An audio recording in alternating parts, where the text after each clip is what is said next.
Halo Sobat Football Lovers, kembali lagi di channel Bal News 2. Nah, kali ini di channel ini kami membahas berita seputar olahraga sepak bola. Dari mulai berita timnas Indonesia, informasi Liga Indonesia, informasi Liga seputar internasional. Bagi kalian yang belum subscribe channel ini, bisa langsung di subscribe dan nyalakan loncengnya agar kalian tidak ketinggalan video terbaru dari kami.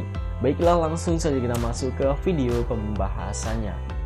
Berita pertama, pulang dari Manila, timnas Indonesia tak lagi gunakan pesawat charter. Kenapa? Mari kita simak videonya. Timnas Indonesia melempem saat tampil di markas Filipina, yaitu di Stadion Rizal Memorial. Meski menang dengan skor tipis 2-1, Sintayong mengaku tersinggung dan serta kecewa karena hanya skornya tipis 2-1.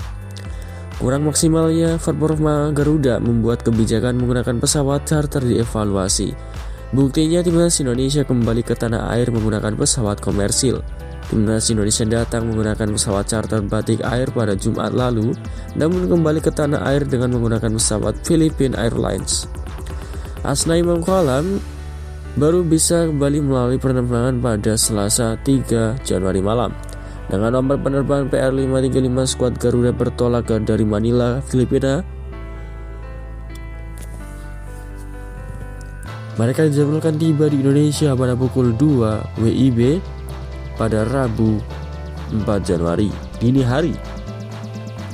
Sayangnya belum ada penjelasan resmi dari PSSI mengapa pesawat charter yang menjadi fasilitas dari timnas Indonesia ditiadakan.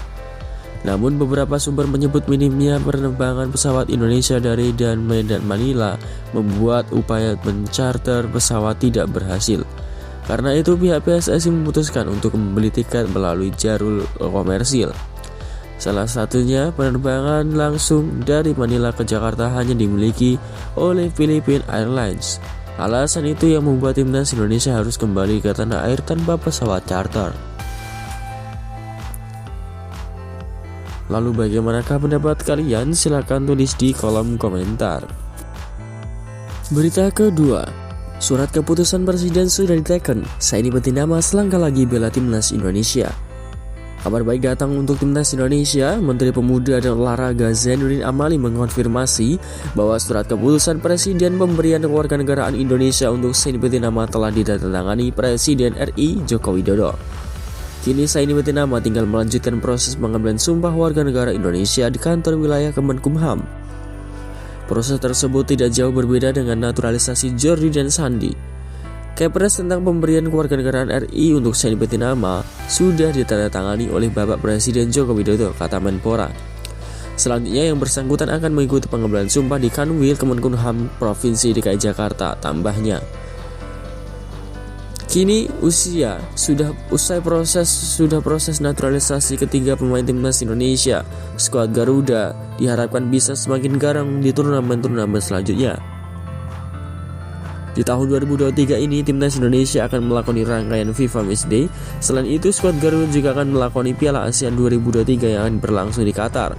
Khusus untuk Jordi, dirinya sudah tampil 2 kali bersama timnas Indonesia di Piala AFF. Namun sayang, pemain asal Spanyol itu absen dalam kemenangan 2-1 timnas Indonesia atas Filipina. Lalu bagaimanakah pendapat kalian? Silahkan tulis di kolom komentar.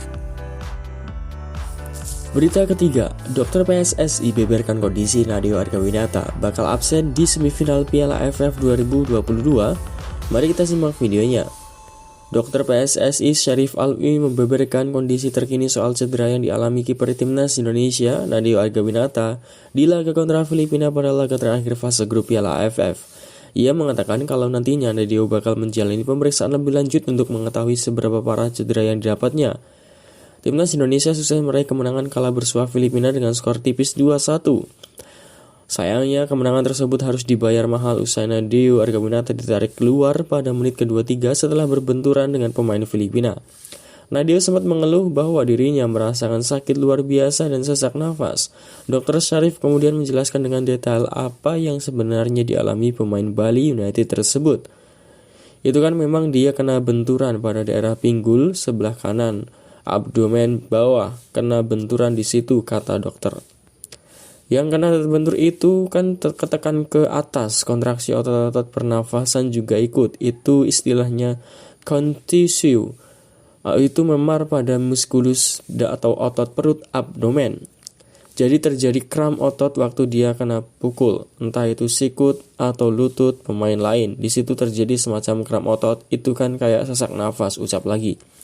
Untungnya kondisi Nadeo kini baik-baik saja usai diberi obat-obatan, namun sayangnya Nadeo belum pasti bisa tampil di semifinal. Kondisi Nadeo akan diperiksa lebih lanjut lewat radiologi. Usai di ronsen, tim dokter akan memastikan ketersediaan pemain berusia 25 tahun itu pada partai semifinal yang akan dihelat pada 6 Januari. Lalu bagaimanakah pendapat kalian? Silahkan tulis di kolom komentar. Berita keempat, Indonesia masuk semifinal Piala AFF, Elkan Bagot malah cedera. Timnas Indonesia berhasil masuk semifinal Piala AFF saat mengalahkan Filipina semalam, sementara di Inggris, Elkan Bagot justru cedera pergelangan kaki di Inggris. Bagot memilih bertahan di London untuk membantu timnya dan menolak masuk Timnas Indonesia untuk Piala AFF. Tapi timnya kalah terus sedangkan skuad Garuda jadi juara 2 grup A. Saat Gillingham berhadapan dengan Sutton United Jumat yang lalu, Bagot malah mencetak gol bunuh diri dan membuat timnya kalah 1-2. Keapasan Bagot berikutnya adalah dia mengalami cedera yang membuatnya absen pada laga di Stevenage. Luke Caudle dari Kent Online mengabarkan Elkan Bagot ditarik keluar dari pemanasan pada hari Senin setelah berjuang untuk menghilangkan cedera. Bek internasional Indonesia ini telah mengalami cedera pergelangan kaki dalam beberapa pekan terakhir dan harus ditarik keluar dari pertandingan di Stevenage. Bagot, 20, akhirnya menonton pertandingan dari tribun. Manajer Neil Harris menjelaskan dia mengalami cedera pergelangan kaki yang dideritanya beberapa minggu lalu dan kemudian memburuk di Sutton. Dia berlatih pada hari Ahad dan dia termasuk dalam grup di Stevenage, tapi kemudian ditarik keluar saat pemanasan dan mengesampingkan dirinya sendiri. Bagot menolak kesempatan bermain untuk Indonesia di kejuaraan AFF demi membantu Gills mencoba untuk menjauh dari dasar Liga 2. Negaranya berkembang dengan baik di turnamen dan mengalahkan Filipina pada hari Senin di Manila untuk lolos ke semifinal. The Gills hanya bisa memasukkan 6 pemain di bangku cadangan setelah membawa kembalinya subtopper senior Glenn Morris dari cedera, yang berarti Jack Turner turun ke bangku cadangan yang pada gilirannya membuat kiper muda Dayton Holtam tidak masuk dalam skuad. Tim harus menyertakan pemain lokal dalam skuad mereka atau mengurangi satu pemain pengganti yang mereka lakukan. Di tempat Bagot di bangku cadangan ada Ryan Lau, bek pinjaman Polymol, yang telah melakukan perjalanan dengan skuad. Lau belum tampil dalam beberapa pekan terakhir. Meski duduk di luar akhir-akhir ini, manajer Polymouth Stephen Schumacher baru-baru ini mengatakan dia senang bek Lau tetap di Gills. Tetapi apakah dia diturunkan atau tidak masih harus dilihat.